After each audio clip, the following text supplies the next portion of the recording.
எங்கும் கருணாநிதி, எதிலும் கருணாநிதி என்று இந்த 3 ஆண்டுகளில் நிறுவியதான் திராவிட மாடல் ஆட்சியின் சாதனை.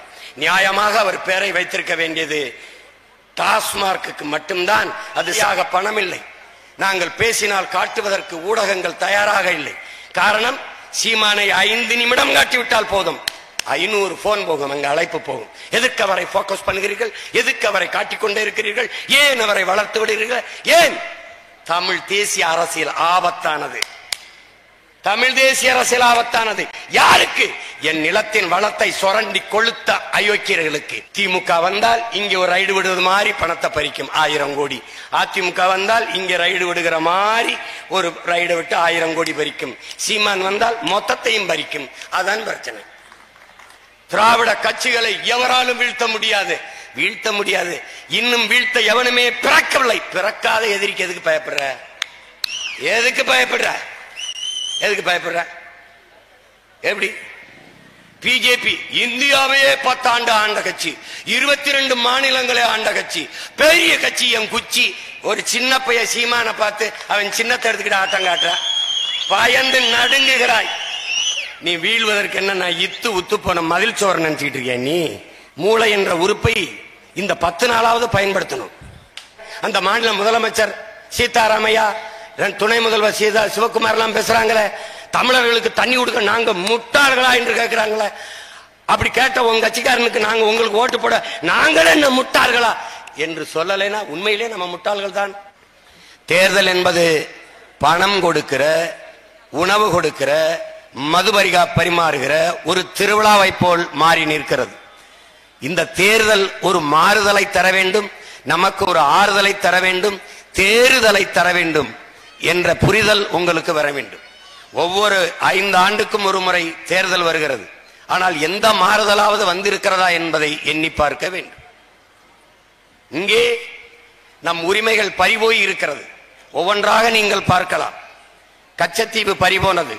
கச்சத்தீவு இந்த நாட்டோட சொத்து அல்ல, நம்முடைய தாத்தன், நம்முடைய பாட்டன் சேதுபதி மன்னனுடைய சொந்த சொத்து. அதை இழந்ததால் நம் இன சொந்தங்கள் மீனவர்களுடைய வாழ்வாதாரம் இழந்திருக்கிறது. அது மீனவர் பிரச்சனை என்று விலகி விட்டு செல்ல முடியாது. அது நம் இனத்தின் பிரச்சனை, நம் இனத்தின் மான பிரச்சனை, உரிமை பிரச்சனை. அதை நீங்கள் கவனத்தில் கொள்ள வேண்டும். எனவே அதை சிங்களர்களுக்கு, நம் இன பகைவர்களுக்கு ஒருபோதும் விட்டுக் கொடுக்க முடியாது. நம் இனத்தின் வரலாற்று பகைவன் சிங்களன். நம் இன மக்களை அழித்து ஒழித்து ஒரு குறிப்பிட்ட 2 ஆண்டுகளுக்குள் 1.5 லட்சம் பேரை கொன்றொழித்த நம் வரலாற்று பகைவன் சிங்களனுக்கு நம் தானிலத்தை தாரை வார்த்தர் கொடுத்திருப்பது தன்மான இழப்பு, ஆகப்பெரும் வரலாற்று பெரும் கொடுமை என்பதை நீங்கள் கவனத்தில் கொள்ள வேண்டும். அதனால்தான் கச்சத்தீவை மீட்பை நாம் திரும்ப திரும்ப வலியுறுத்துவது. கச்சத்தீவை இவர்கள் மீட்டெடுக்க மாட்டார்கள், மீட்டெடுக்க மாட்டார்கள், ஏமாற்றுவார்கள். பாரதிய ஜனதா ஆண்டாலும் காங்கிரஸ் ஆண்டாலும் நடந்தது இது ஒன்றுதான் என் உடன் பிறந்தார்களே. தமிழ்நாட்டு அரசு வழக்கு தொடுத்தால் உச்ச நீதிமன்றத்திலே அவர்கள் பதில் மனு தாக்கல் செய்வார்கள். கச்சத்தீவை திருப்பி எடுக்க வேண்டும் என்ற பேச்சுக்கே இடமில்லை. கொடுத்ததுதான். 2 கட்சிகளின் பதில் மனு தாக்குதலும் இப்படித்தான் இருந்திருக்கிறது. ஆனால் உங்கள் மகனிடத்திலே இந்த நிலத்தின் ஆட்சி அதிகாரம் வரும்போது கச்சத்தீவை திருப்பி எடு, இல்லை என்றால் என்னை தனியாக பிரித்து விடு என்ற சட்டத்தை நான் இயற்றுவேன். அப்போது அவர்கள் என்னை பிரிவினைவாதி என்று தூற்றுவார்கள், தேச துரோகி என்று தூற்றுவார்கள். நான் திரும்ப கேட்பேன், என் தாய் நிலத்தின் ஒரு பகுதியை என் வரலாற்று பகைவனுக்கு தாரை வார்த்து கொடுத்த நீ தேச துரோகியா? நீ தீவிரவாதியா, பயங்கரவாதியா, பிரிவினைவாதியா? அந்த நிலப்பரப்பை எடுத்து இந்த நாட்டோடு இணைத்து விடு என்று முழக்கத்தை முன்வைக்கிற, சட்டத்தை ஏற்றுகிற நான் தேச துரோகியா என்ற கேள்வியை எழுப்புவேன். அதை எழுப்புவதற்கு இதுவரைக்கும் இந்த நிலத்தில் துணி உள்ள ஒரு தலைவன் இல்லை என்பதை நீங்கள் நினைவில் கொள்ள வேண்டும். மத்திய அரசு இயற்றுகிற சட்டங்களை மாநில அரசு கேட்க வேண்டும். மாநில அரசு இயற்றுகிற சட்டங்களை மத்திய அரசு கேட்க தேவையில்லை என்கிறார்கள். மாநில அரசு இயற்றுகிற 8 கோடி மக்களின் நலம் சார்ந்து நாங்கள் இயற்றுகிற சட்டத்தை கேட்க தேவையில்லை என்று மத்திய அரசு மறுக்கும் போது எதற்காக என் வரியை கேட்டு நிற்கிறாய்? என் வரியை ஏற்பாய், என் வரியை வாங்கிக் கொள்வாய். ஆனால் ஒரு வரி கூட என் தாய்மொழி தமிழில் எழுதி நீ அனுப்ப மாட்டாய். இந்தி அல்லது ஆங்கிலத்தில் தான் எழுதுவாய். நான் இந்த நிலத்தின் அந்த அதிகாரத்தில் உட்கார்ந்து விட்டால் நீ அந்த மனுவை என் இடத்தில் என் தாய்மொழியில் எழுதாம அனுப்பிவிட முடியுமா? நீ மத்திய அரசின் சட்டத்தை நான் எதற்காக மதிக்க வேண்டும் என்று நான் கேட்டால் என்ன பதில் வச்சிருப்பேன்? என் சட்டத்தை நீ ஏற்கவில்லை என்றால் உன் சட்டத்தை நான் ஏற்க தேவையில்லை என்று சொல்வேன். நீட்டு வேற எங்கேயாவது நீட்டு என்று சொல்வதற்கு ஒரு ஆண்மகன் இங்கே இல்லாதான் பிரச்சனை. இந்திய மருத்துவ குழுமம், இந்தியன் மெடிக்கல் கவுன்சில் என்னை அங்கீகரிக்க ரெகக்னைஸ் பண்ண வேண்டாம், வெளியே போ என்று சொல்ல ஒருவன் இல்லை. இங்கே துணிவோடு சண்டை ஓட எவனுக்கும் உண்மையும் நேர்மையும் இல்லை, வீரமும் இல்லை. ஏன்? எல்லோர் கைகளும் கரைபடிந்த கைகள். இன்கம் டாக்ஸ் ரைடுக்கு, அமலாக்கத்துறை ரைடுக்கு பயந்து எல்லோரும் கைகட்டி நிற்கிறார்கள்.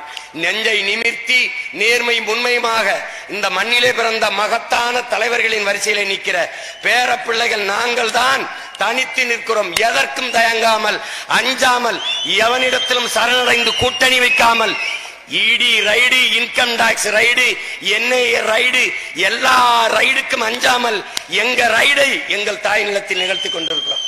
எதற்கும் பயப்படுறதில்லை. பயம் என்பது அஞ்சுவதும் அடிபணிவதும் தமிழன் பரம்பரைக்கே கிடையாது. அச்சத்தை கைவிடு, இல்லை என்றால் உன் லட்சியத்தை கைவிடு என்கிறான் எங்கள் தலைவன் மேதகவே பிரபாகரன் அவர்கள். பயம் என்பது கோழைகளின் தோழன், அது வீரனுக்கு எதிரி. நாங்கள் ஒருபோதும் அஞ்ச மாட்டோம். காரணம், நாங்கள் வீரர்கள். நாங்கள் வீரர்கள். சரணடைந்து வாழ்வதை விட சண்டையிட்டு சாவது மேலானது என்ற கொள்கை முடிவெடுத்த மானமரவர்களின் வாரிசுகள். ஒருவன் காலில் விழுந்துதான் வாழ வேண்டும் என்கிற நிலை இருக்குமானால் எழுந்து நின்று இறந்து போவோம் என்ற புரட்சிகர முழக்கத்தை முன்வைத்த புரட்சியாளர்கள் வெளிவந்தவர்கள். எதற்கும் அஞ்சுவதில்லை. நாங்கள் விழுந்து விடுவோம் என்று கருதாதீர்கள் உலகத்தீரே.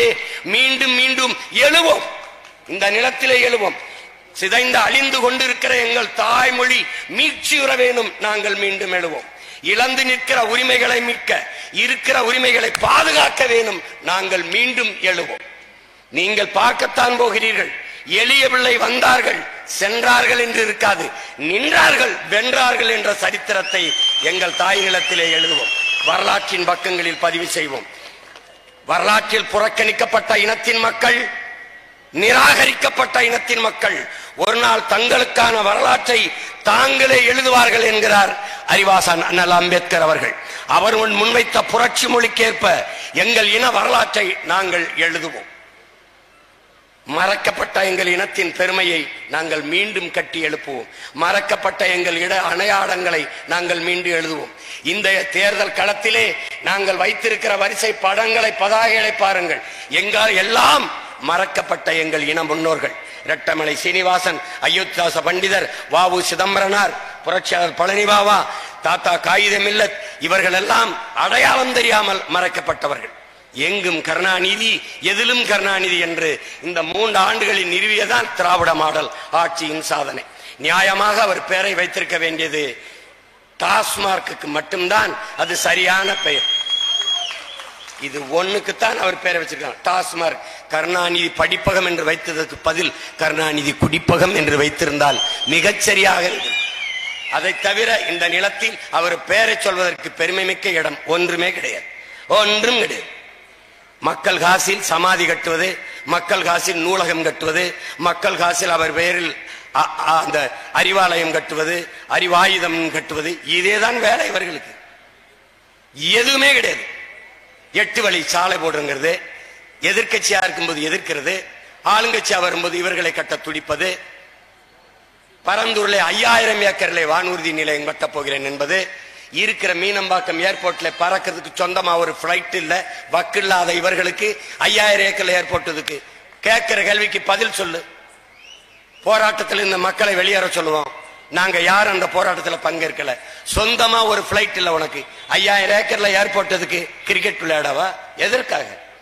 5000 ஏக்கர்ல ஏறி வெட்டணும்னு சொல்லு. என் இன மக்கள் தர மறுத்தால் என்னைய கேளு.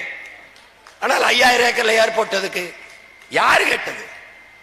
ஜல்லிக்கட்டுக்கு மதுரையில ஒரு பெரிய ஜல்லிக்கட்டுக்கு ஒரு அரங்கம் எவன் கேட்டான்? எவன் கேட்டான்? நாங்க வாடிவாசல்ல கட்டையை போட்டுக்கிட்டு ஆண்டுதோறும் எங்கள் சிற்றூர்கள்ல நாங்கள் வாடிவாசல்ல ஜல்லிக்கட்டு நடத்தி கொண்டிருந்தோம். ஜல்லிக்கட்டு அங்க எதுக்கு நடக்குது? அதுக்கு எதுக்கு போய் அவ்வளவு கோடி 120 கோடி எதுக்கு செலவு? நாங்க கட்ட சொன்னோமா? நாங்க கேட்டோமா? நாங்க கேட்ட எதையாவது கொடுத்துருக்கீங்களா? 1000 ரூபா கொடுத்தீங்க. எங்க அம்மா கேட்டுச்சா? குடும்ப தலைவிக்கு 1000 ரூபா கொடுன்னு எங்க அம்மா கேட்டுச்சா? கொடுத்தீங்க. உங்க ஒப்பன் காசா, உன் தாத்தன் காசா, உன் பரம்பரை சொத்த வித்த காசா, இல்லது எங்க அம்மா காசா? பதில் யார் சொல்லுவா? பதில் யார் சொல்லுவா? நீங்கள் கொடுக்கிற 1000 500 யாருடைய காசு? என் காசு, என் தாய் காசு, என் தந்தை காசு. அந்த காசு 1000 ரூபாய். சாதனை. சாதனைனா எங்க அம்மா அரணையூர்ல ஒரு மாசத்துக்கு 3000 ரூபாய்க்கு தண்ணி வாங்குறாங்க குடிக்க. இப்ப நாங்க என்ன முன் வைக்கிறோம்? 1000 ரூபாய் நீங்க வச்சுக்கிறீங்க, எங்க அம்மாவுக்கு குடிக்க தூய தண்ணீரை மட்டும் கொடுங்க. தண்ணீரை கூட எங்க அம்மாவுக்கு நீயே காசை வச்சுக்க. இதான் நாங்க சொல்றது. இதை இந்த ஆட்சியாளர்கள் அடித்த கொள்ளையில் உங்களுக்கு பங்கு. வெள்ளத்தை மூட்டை மூட்டையாக எடுத்துக்கிட்டு கொஞ்சோண்டு நாக்க நீட்டு என்று தொட்டு தடை விடுவது போல 500 1000 அடித்த கொள்ளைகள் பல லட்சம் கோடி, பல லட்சம் கோடி, பல லட்சம் கோடி. ஆசிரியருக்கு கொடுக்க சம்பளம் இல்ல, சம வேலை சம சம்பளம். அதான் கேட்கிறாங்க. ஒரே மாதிரி நாங்க வேலை செய்யறோம். இடைநிலை ஆசிரியர்கள் கேட்பது ஒரே மாதிரி நாங்க வேலை செய்யறோம், அவங்களுக்கு கொடுக்கிற சம்பளத்தை எங்களுக்கும் கொடுங்க, ஏன்னா அதே நேரம் தான் நாங்க வேலை செய்யறோம் அப்படின்னு. ஆனால் அவர்களுக்கு முழு சம்பளம் இல்ல, அதனால அவர்கள் போராட்டம். எல்லாம் ஒப்பந்த பணியாளர்கள் தான். ஒப்பந்த பணியாளர்கள், ஆசிரியர்கள் எல்லாம் ஒப்பந்தம் தான். நிரந்தர பணியாளர்களாக்கு வீதியில வந்து போராடுகிறார்கள். போக்குவரத்து தொழிலாளர்கள் போராடுகிறார்கள். எதற்காக? அவர்களின் பிடித்த பணம் 7500 கோடி, அவன் உழைப்பிற்கு கூடிய ஊதியத்தில் 7500 கோடி. அது எங்க? எல்லாம் சாப்பிட்டு சக்கம்மா சொல்றா, சக்கம்மா சொல்றான்னு குடுகுடுப்பு அடிச்சுட்டு தெருவில் தரும். சக்கம்மா என்ன சொல்றா? உழைச்சவங்க காசு எடுத்து உலையில போடுன்னு சொல்றாள.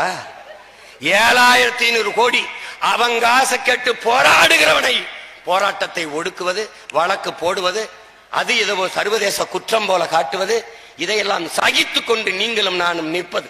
இது மாதிரி உலகத்தில் ஒரு கொடுமை உண்டா? 7000 கோடி. நான் போக்குவரத்து தொழிலாளன், ஓய்வு பெற்ற பிறகு என் மகளுக்கு கல்யாணம் பண்ணி வைக்கலாம், 7 லட்சம் ரூபாய் கிடைக்கும், நான் அதில் என் மகளுக்கு திருமணம் செய்து வைக்கலாம் என்று கனவு கண்டிருந்தேன். அது நடக்கல.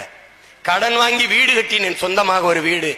இந்த காசு வரும், அதை வச்சு கடனை கட்டி விடலாம் என்று நம்பினேன். அது நடக்கல. ஒவ்வொருத்தனுடைய வேதனையும் நீ உணர்ந்து பார், அப்ப போராடுவதின் அர்த்தம் உனக்கு புரியும். என் அன்பிற்குரிய மக்களே, போர்க்குணமற்ற உயிரினங்கள் உலகில் பரிதாபகரமானவை. போராட்டமே வாழ்வின் இருத்தலை உறுதி செய்கிறதுங்கிறான். போராடும் போதுதான் மனிதனை பிறக்கிறான். நீ போராட தயங்குகிறாய். ஒவ்வொரு நாளும் விதை பூமியோடு போராடித்தான் முளைக்கிறது என்கிறான். அப்படித்தான் உங்கள் பிள்ளைகள், நாங்களும் அதிகாரத்தில் இருக்கிற ஆக பெருத்து கொழுத்து இருக்கிற இந்த கட்சிகளை முட்டி தள்ளி புரட்சி செடியை இந்த பூமியிலே முளைக்க செய்ய வேண்டும் என்று களத்திலே நிற்கிறோம். அதனால்தான் இது எளிய பிள்ளைகளின் புரட்சி என்று சொல்கிறோம். எங்களுக்கு கோடி கோடியாக பணம் இல்லை. நாங்கள் பேசினால் காட்டுவதற்கு ஊடகங்கள் தயாராக இல்லை. காரணம், சீமானை 5 நிமிடம் காட்டிவிட்டால் போதும், 500 போன் போகும், அங்க அழைப்பு போகும். எதுக்கு அவரை போக்கஸ் பண்ணுகிறீர்கள்? எதுக்கு அவரை காட்டிக்கொண்டே இருக்கிறீர்கள்? ஏன் அவரை வளர்த்து விடுகிறீர்கள்? ஏன்? தமிழ் தேசிய அரசியல் ஆபத்தானது. தமிழ் தேசிய அரசியல் ஆபத்தானது. யாருக்கு?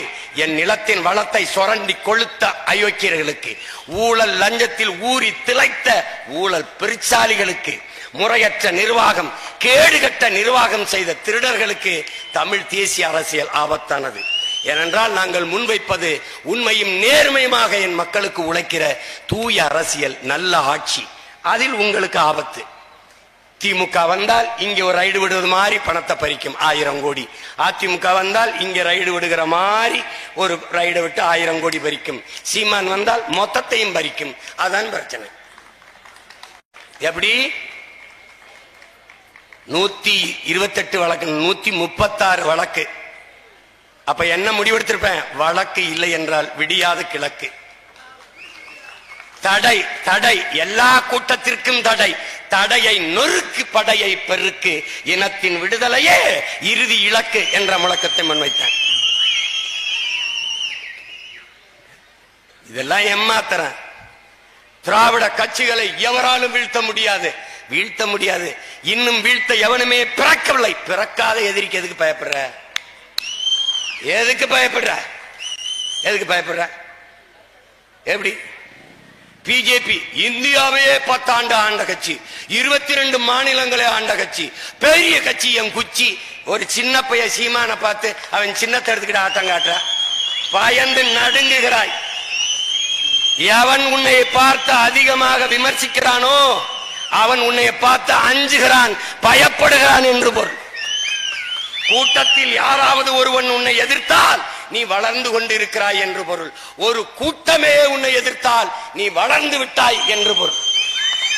நாங்கள் வளர்ந்து விட்டோம், அதனால நடுங்கிற அந்த பயம் உங்கள் எல்லாருக்கும் இருக்கட்டும்.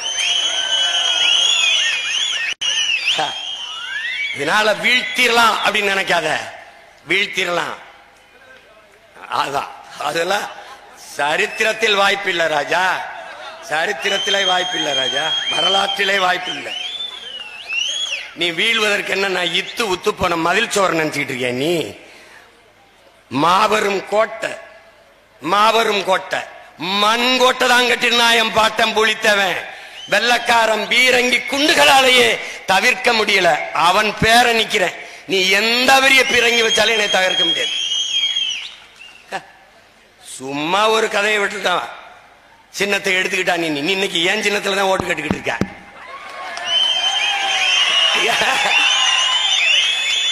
இதனாலெல்லாம் எல்லாம் என்னை ஒழிச்சிடலாம் நினைக்கிறேன். நான் என்ன நினைச்சேன், வெறுப்புல செருப்ப சின்னமா வாங்கிடலான்னு முடிவெடுத்துட்டேன். ஆமா, அரவிந்த் கெஜ்ரிவால் விளக்குமாறு அவன் டெல்லி தலையில இருக்கான், காலில் நம்ம செருப்பு, ஏன்னா காலில் தான் செருப்பு, நம்ம காலில் இருக்கான், அவன் தலையில இருக்கான்.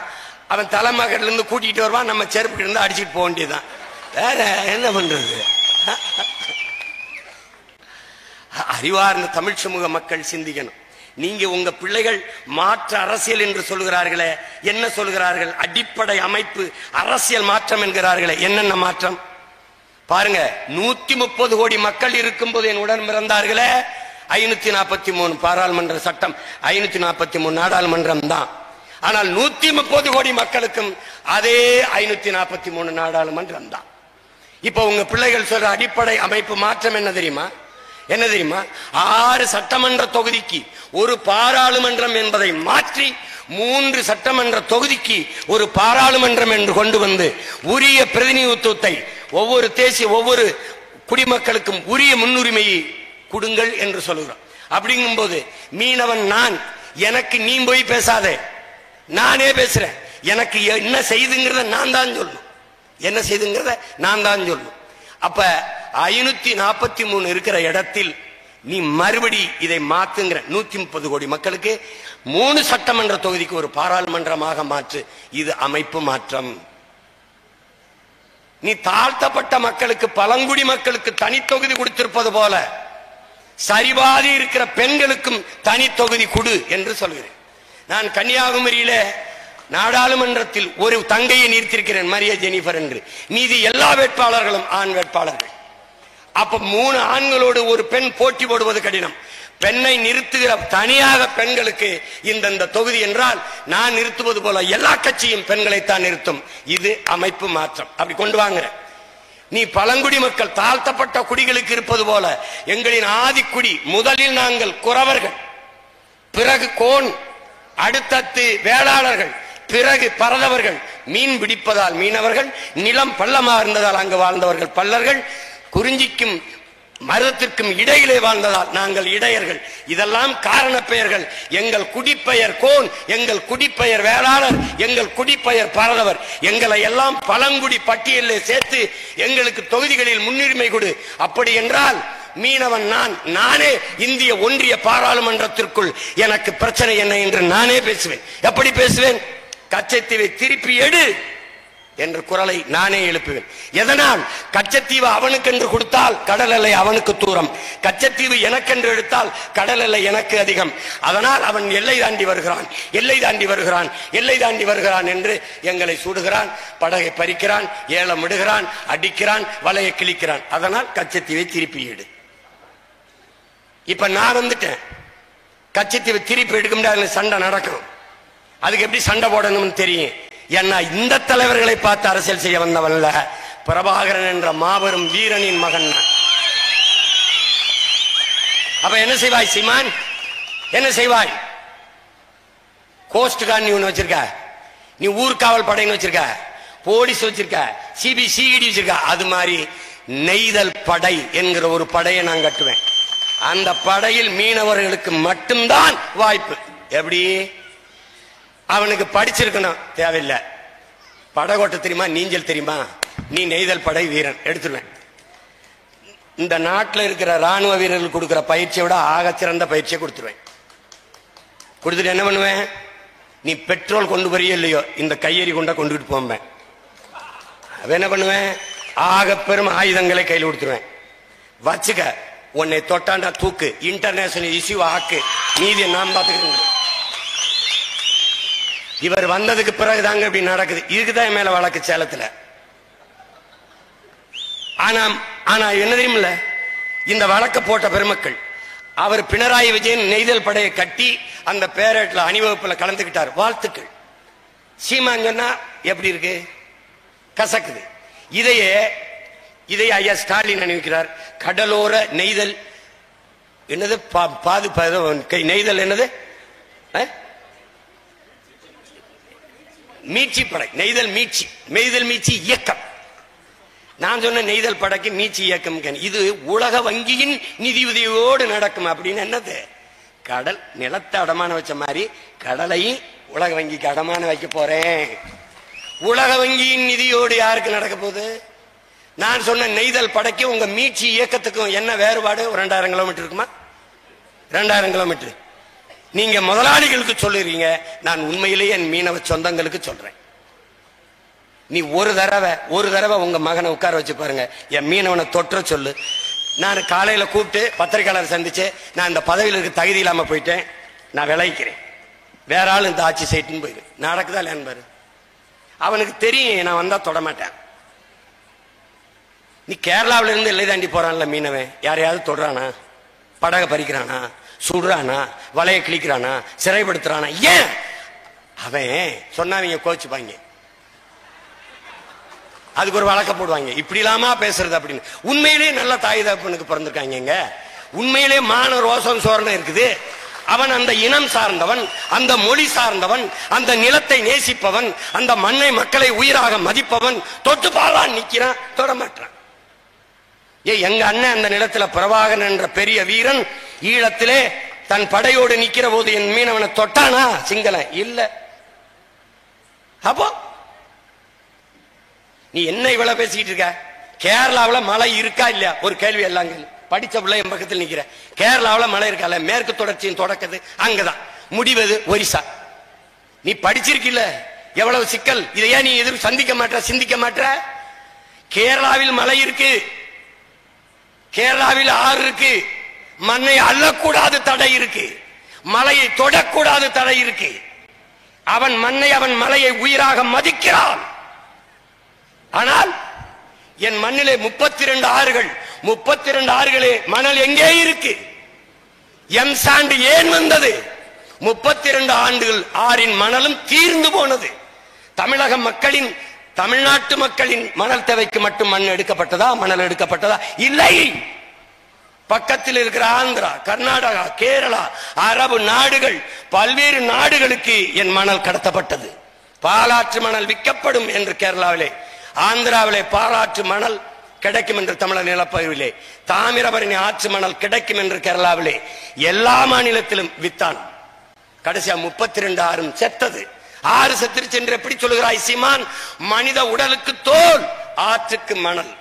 மணலை போல உலகத்தில் ஆகச் சிறந்த நீர் வடிகட்டி நீர் தேக்கி கிடையாது.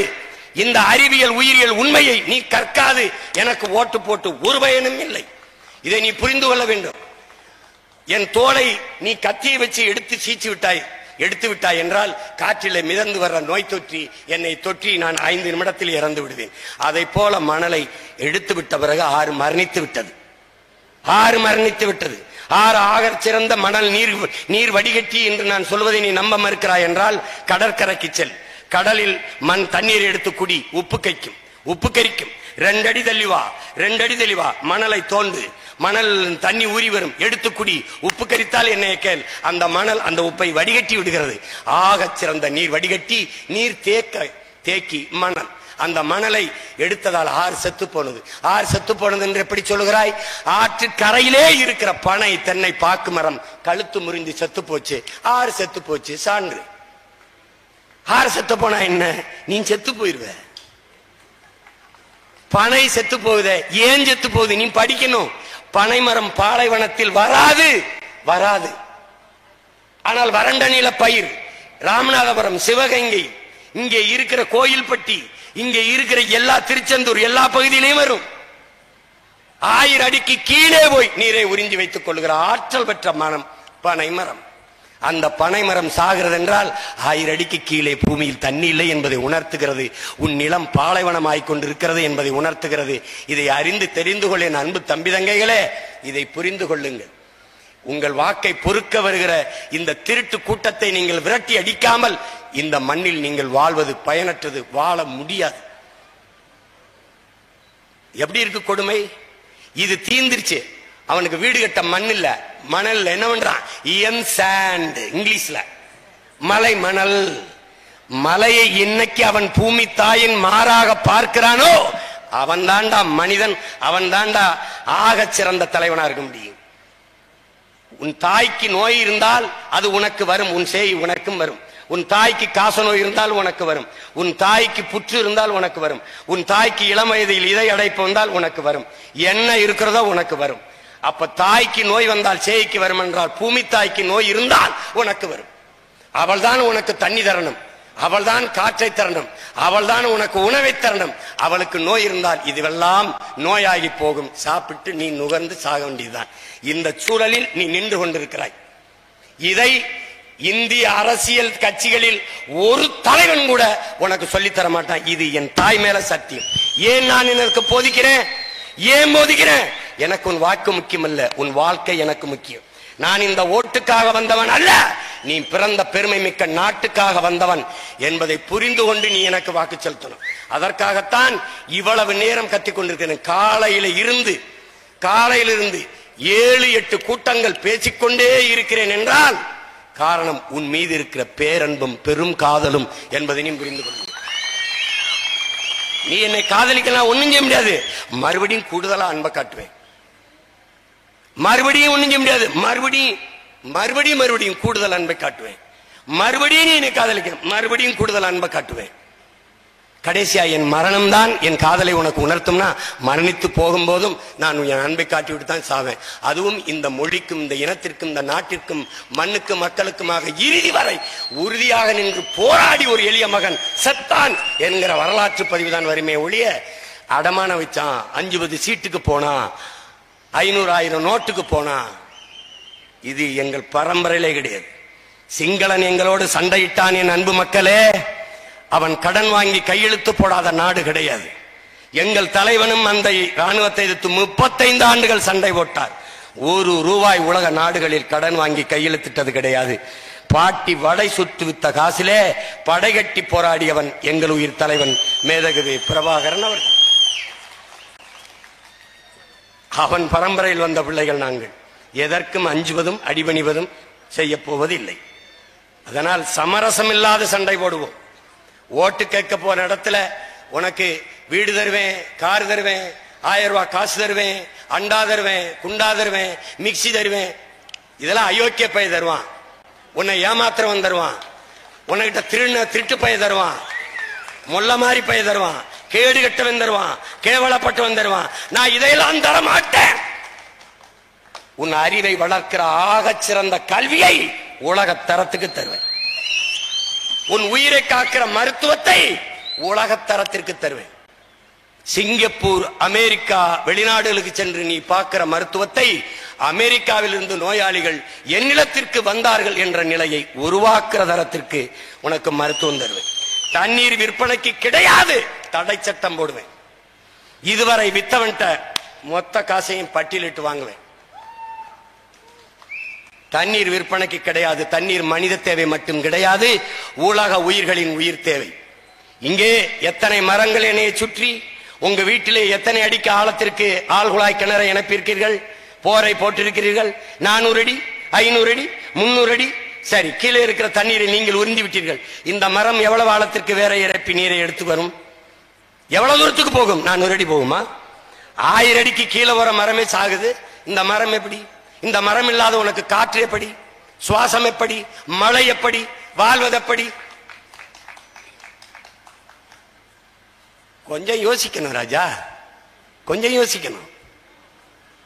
மூளை என்ற உறுப்பை இந்த 10 நாளாவது பயன்படுத்தணும். 10 நாளாவது பயன்படுத்தணும். மந்தைகள் போல சாஞ்சால் சாஞ்சர வைக்கிறோம், செம்மறி ஆடுகள் போல போகக்கூடாது. சிந்திக்கணும். எங்க அண்ணன் பள்ளி பாபா என்ன போதிக்கிறார்? என்ன போதிக்கிறார்? 4 வீட்டுல போய் நக்கி சாப்பிடுகிற நாயாக இருந்து சாவதை விட சிங்கமாக நின்று ஒரு நாள் கர்ச்சித்து விட்டு செத்து போடா என்று போதிக்கிறார். அந்த புரட்சிகர மொழியை என் இளைய தம்பி தங்கைகள் உள்வாங்குங்கள். தன்மானத்தை இழந்து வாழ்வதற்கு பதிலாக தற்கொலை செய்து செத்து போகலாம். இதெல்லாம் ஒண்ணு இல்ல, தூக்கு தானே. எப்படிப்பட்ட பரம்பரை நீ வந்த? தூக்கு கயிற்றுக்கு அஞ்சாதவன், மரண கயிற்றுக்கு அஞ்சாதவன். நம் பாட்டன் தீரன் சின்னமலையை விடவா? வெள்ளக்காரன் தூக்கு தண்டனை விடுறான். அவன் சொல்றான், தீரா எனக்கு கப்பம் கட்டி எனக்கு பாதியை கட்டிட்டு நீ பாதியை வச்சுக்கிட்டு வரிய வசூலிச்சு நாட்டை ஆளுன்றான். ஏய், யாரு நாட்டை ஆள்வதற்கு யாரடா அனுமதி கொடுப்பதுங்கிறான். எப்படி இருக்கு? ஒரு நாள் அவன் கேட்கிறான், என் பாட்டன் இவ்வளவு பெரிய இனக்கூட்டத்திலே இந்த நிலத்தை ஆள்வதற்கு ஒருவனுக்கு கூட வாடா தகுதி இல்லைன்னு. அன்னைக்கு என் பாட்டன் தீரன் கேட்டான். இன்னைக்கு அவன் பேரை சீமான் கேட்கிறேன். இந்த நாட்டை ஆள்றதுக்கு ஒருத்தன் கூட வா? மோடி வரணும், ராகுல் வரணும். போப்பா அங்கிட்டு, போப்பா போப்பா. इधर में साथ में है इंडिया अवर नेशन है, नाट अवर नेशन है. காவிரில தண்ணி வாங்கி தர துப்பு இல்லாத உனக்கு எதுக்குடா தமிழன் ஓட்டு? எதுக்கு ஓட்டு? எதுக்கு ஓட்டு? கர்நாடகா என்று வரும்போது காங்கிரஸ் கர்நாடக கட்சி, கர்நாடகா என்று வரும்போது கன்னடர்கள் நலன் பேசுகிற கட்சி பாரதிய ஜனதா. நீ மானங்கட்டு போய் போடு, கைக்கு போடு, தாமரைக்கு போடு. ஒரு சொட்டு தண்ணி இல்ல, உடனே எந்திரிச்சுடா உனக்கு என் ஓட்டு ஒரு ஓட்டு இல்ல. அவன் தாண்டா நல்ல தமிழ் தாய்க்கு தமிழ் தகப்பனுக்கு பிறந்தவன், மான தமிழச்சி மாறல பால் ஊட்டி குடித்த வீர மறவன் அவன் தாண்டா. ஒரு ஓட்டு உனக்கு ஏறப்படும். சரியா? காவிரி வீட்டுக்கு ஓட்டு. காவிரியை பத்தி நீ என்னப்பா நினைக்கிற? எப்ப காவிரியில ஒரு சொட்டு தண்ணி தர முடியாதுன்னு அந்த மாநில முதலமைச்சர் சீதாராமையா, துணை முதல்வர் சிவகுமார் எல்லாம் பேசுறாங்களே, தமிழர்களுக்கு தண்ணி கொடுக்க நாங்க முட்டாள்களா என்று கேட்கிறாங்களே. அப்படி கேட்ட உங்க கட்சிக்காரனுக்கு நாங்க உங்களுக்கு ஓட்டு போட நாங்களே என்ன முட்டாள்களா என்று சொல்லலைன்னா உண்மையிலே நம்ம முட்டாள்கள் தான், முட்டாள்கள் தான். வேற அடிச்சு விரட்டினாடா உன்னைய. நம்ம அப்பா வயதை ஒத்தவனை அரண் நிர்வாணமாக்கி அடிக்கும் போது அந்த காணொலியை பார்த்து நீ கதறினாயா, துடித்தாயா, கோவப்பட்டாயா? அப்போ உடம்புல தூய தமிழ் ரத்தம் ஓடுது. இல்லைன்னா நீ மானங்கட்டாயவன் ஆயிட்ட. நீ இருந்தன்ன செத்தன்ன. அறிவார்ந்த தமிழ் சொந்தங்கள், என் உயிருக்கு நீ உடன் பிறந்தார்கள், இப்போதாவது நீங்கள் உணர்ந்து தெளியுங்கள். இந்த கட்சிகள் எதுக்கு உனக்கு? உன் மீனவன் செத்ததுக்கு அழுதுருக்காடா? 850 மீனவனுக்கு குறையாம செத்துருக்காண்டா, அழுதுருக்கா? ஒரு வருத்த செய்தியை பதிவு பண்ணிருக்கா? ஆந்திர காட்டுக்குள் 20 பேர் சந்தனக்கட்டையை வெட்ட வந்தான், அப்படி சுட்டு போட்டதுக்கு, செம்மர கட்டையை வெட்ட வந்தான் சுட்டு போட்டதுக்கு ஒருத்தர் வருத்தப்பட்டது உண்டா? இந்திய நாட்டின் பிரதமர் ஐயா மோடி இது வருந்தத்தக்க சம்பவம் என்று பதிவு பண்ணியது உண்டா? 400க்கு மேற்பட்ட விவசாயி தற்கொலை பண்ணி செத்தான். அதுக்கு ஐயோ இது பெருந்துயரம், தேசத்தின் பெருந்துயரம், இதுக்காக நான் வருந்துகிறேன் என்று ஒருத்த செய்தி பதிவு பண்ணது உண்டா? சென்னையிலே பெரும் வெள்ள மழையிலே, தூத்துக்குடியிலே, திருநெல்வேலியிலே நம்ம செத்து மிதந்த போது இது பேரிடர், பெருந்துயரம், இதிலிருந்து மீண்டு வர, என் நாட்டு மக்கள் மீண்டு வர நான் உங்களுக்கு துணையாக இருப்பேன், உங்கள் இறப்புக்கு நான் வருந்துகிறேன், உங்கள் இழப்பை ஈடுகட்ட நான் உதவுகிறேன். ஒரு வார்த்தை ஆறுதலாக நீ கேட்டதுண்டா? எத்தனை முறை வருகிறார் ஐயா மோடி அவர்கள்? 5 முறை 6 முறை வந்து கொண்டே இருக்கிறார். ஆனால் பேரிட காலங்களில் நாம் தத்தளிக்கும் போது ஒரு முறையாவது வந்து நம்மை பார்த்து ஆறுதல் சொன்னது உண்டா? எல்லாவற்றையும் நீ மறந்து விடுவாயானால், மறந்து விடுவது மக்களின் இயல்பு, அதை நினைவுபடுத்திக் கொண்டே இருப்பது போராளிகளின் கடமை. நாங்கள் அதை நினைவுபடுத்திக் கொண்டே இருப்போம். இதுக்கு மேலையும் நீ மறந்து அவர்களுக்கு வாக்கு செலுத்தி விட்டால் நீ இனிமேல் இந்த நிலத்தை, இனத்தை, நாட்டை மறந்துவிட வேண்டியதுதான். எதுவும் உனக்கு இருக்காது. சாதியை வைத்துக் கொள்வாய், மதத்தை வைத்துக் கொள்வாய், அடித்துக் கொள்வாய், சாவாய், புதைக்க சுடுகாடு மட்டும்தான் இருக்கும். அதுவும் சில சாதிக்கு இருக்காது. அதுவும் சில சாதிக்கு இருக்காது. என்ன வச்சிருக்க உனக்கு? நீ ஏதாவது சொல்ல. ஏதாவது இருக்கு உனக்கு என்று ஏதாவது இருக்க? ஒன்னு இருக்கு. இதையெல்லாம் நாங்கள் திரும்ப திரும்ப உங்களுக்கு சொல்லிக்கொண்டே இருப்பது உங்கள் மீது, இந்த மண்ணின் மீது, மக்களின் மீது இருக்கிற பேரன்பு என்பதை நீங்கள் புரிந்து கொள்ளணும். புரிந்து கொள்ளணும். இவ்வளவுதான் எங்களால் கத்த முடியும். இதுக்கு மேல உடம்புல தெம்பு இருக்கணும்ல. ஒரு நாளைக்கு எவ்வளவு கூட்டம் பேசலாம் நீங்க நினைக்கிறீங்க? ஒரு மனிதன் எவ்வளவு வேர்வை சிந்தலாம் நினைக்கிறீங்க? இவ்வளவுதான் முடியும். இது யாருக்காக? தன்னலம்னு இருந்தா நான் ஏன் எப்பவோ கூட்டணி வச்சிருக்க கூடாது? ஏன் வைத்திருக்க கூடாது? கூட்டணி வைத்தவர்களுக்கெல்லாம் சின்னம் கிடைக்குதே. ஐயா ஜி.கே. வாசனுக்கு சைக்கிள் கிடைக்குதே. ஐயா டிடிவி தினகரனுக்கு குக்கர் கிடைக்குதே. எங்களுக்கு மட்டும் எங்க சின்னத்திலே மக்கர் கிடைக்குது. மக்கராயுத ஏன்? அது எதுக்கு? என்ன பிரச்சனை? என்ன பிரச்சனை? அண்ணன் திருமாவளவனுக்கு பானை சின்னம் பிரச்சனையா இருக்குது. அண்ணன் வைகோவுக்கு பம்பரம் சின்னம் பிரச்சனையா இருக்குது. ஏன் அவர்கள் அந்த கூட்டணியில் இல்லை? என்னது இது? என்னது இது? ஜனநாயக நாடு என்கிறார்கள், சம உரிமை என்கிறார்கள், சம வாய்ப்பு என்கிறார்கள். அப்படி ஒண்ணும் தெரியலையே. அப்படி ஒண்ணும் தெரியல. நீதிமன்றத்துக்கு போனா நீதிமன்றத்தில் வழக்காக்கவே முடியலையே. வழக்காகவே ஆகல. அப்புறம் என்ன பண்றது? ஏதோ ஒரு சின்னத்தை கொடுப்பா. ஆட்டோ கேட்டா அது ஒரு ஆளுக்கு, தீக்குச்சி கேட்டா அது ஒரு ஆளுக்கு, தென்னை மரம் கேட்டா அது ஒரு ஆளுக்கு. யாருன்னே கண்டுபிடிக்க முடியாது அந்த ஆளுகளை. கடைசியா என்ன பண்ண? நீ ஏன் இந்த மைக்கை நீட்டின? இப்ப பாரு அந்த மைக்கு என்ன பாடு என்கிட்ட மாட்டிக்கிட்டு படுது அப்படின்னு பாரு. என்ன பாடுபடுது. இந்தியா முழுமைக்கும் யார் ஓட்டு கேட்டாலும் ஏன் சின்னத்துக்கு முன்னாடி தான் கேட்கணும். ஒன்னும் பண்ண முடியும். அதனால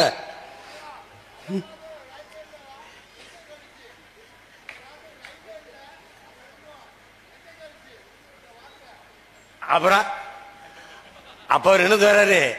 அந்த காலத்துல வழக்கே இல்லை, அப்பெல்லாம் எதுவுமே கேட்கலன்ற.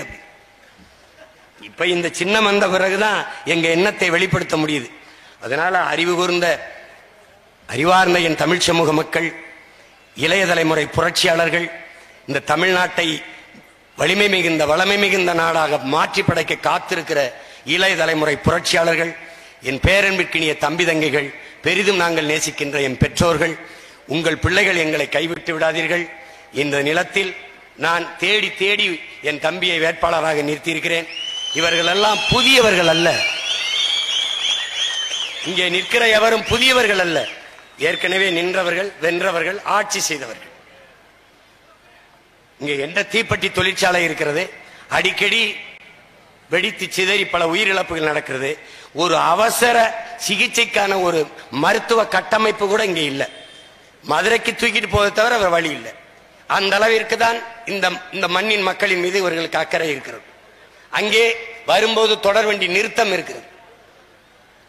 பல அரை மணி நேரம், 3/4 மணி நேரம் நிற்க வேண்டியது இருக்கு. அவசர பயணம் செய்ய முடியவில்லை. ஆனால் அதற்கு மேம்பாலம் கட்டித்தருகிறேன் என்று சொன்னவர் இப்போதும் கட்டித்தருகிறேன் என்றுதான் சொல்கிறாரே ஒழிய அதை நிறைவேற்றி தந்ததாக தெரியவில்லை. எத்தனை முறை இவர்கள் எம்பிஐ இந்த நிலத்திற்கு வந்திருக்கிறார்கள், மக்கள் பிரச்சனையை கேட்டிருக்கிறார்கள். இங்கே வெடிமருந்து, அந்த பட்டாசு தொழிற்சாலை வெடி விபத்தில் இறந்தவர்களுக்கு உடனே ஐயா மோடி 2 லட்சம் அறிவிக்கிறார். இதற்கு முன்னாடி எத்தனை முறை வெடி விபத்துகள், பேரிழப்புகள் ஒரு முறையாவது அறிவித்ததை பார்த்ததுண்டா? தேர்தல் இன்னும் 10 நாளில் வரப்போகுது என்ற உடனேயே அதை அறிவிக்கிறார்கள் என்றால் இதுதான் என் அன்பு மக்களே ஏமாற்று. இங்கே கட்சி அரசியல், தேர்தல் அரசியல் தான் நீண்ட காலமாக இருக்கிறது. மக்கள் அரசியல், மக்களுக்கான சேவை அரசியல், மக்களுக்கான தேவைக்கான அரசியல் இல்லை. அதை செய்வதுதான் மாற்று அரசியல் என்று உங்கள் பிள்ளைகள் நாங்கள் முன்வைக்கிறோம். மருத்துவம் படித்துக் கொண்டிருக்க மாணவனை இடைநிறுத்தம் செய்து இந்த நிலத்திலே நிறுத்தியிருப்பது கரைபடியாத கைக்கு தாயின் மாறிலே கறந்த பால் போல கரைபடியாத தூய உள்ளத்தோடு நிற்கிற உங்கள் பிள்ளைகள் எங்களை ஆதரித்து மைக் சின்னத்திலே வாக்கு செலுத்துங்கள். இந்த மைக் உண்மைக்கு, நேர்மைக்கு, எளிமைக்கு, தூய்மைக்கு, சிறந்த தலைமைக்கான மைக் என்பதை புரிந்து கொண்டு இந்த மைக்கு சின்னத்திலே வாக்கு செலுத்துங்கள்.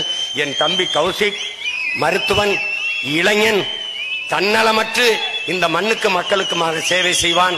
அந்த தூய உள்ளத்தோடு உங்கள் முன்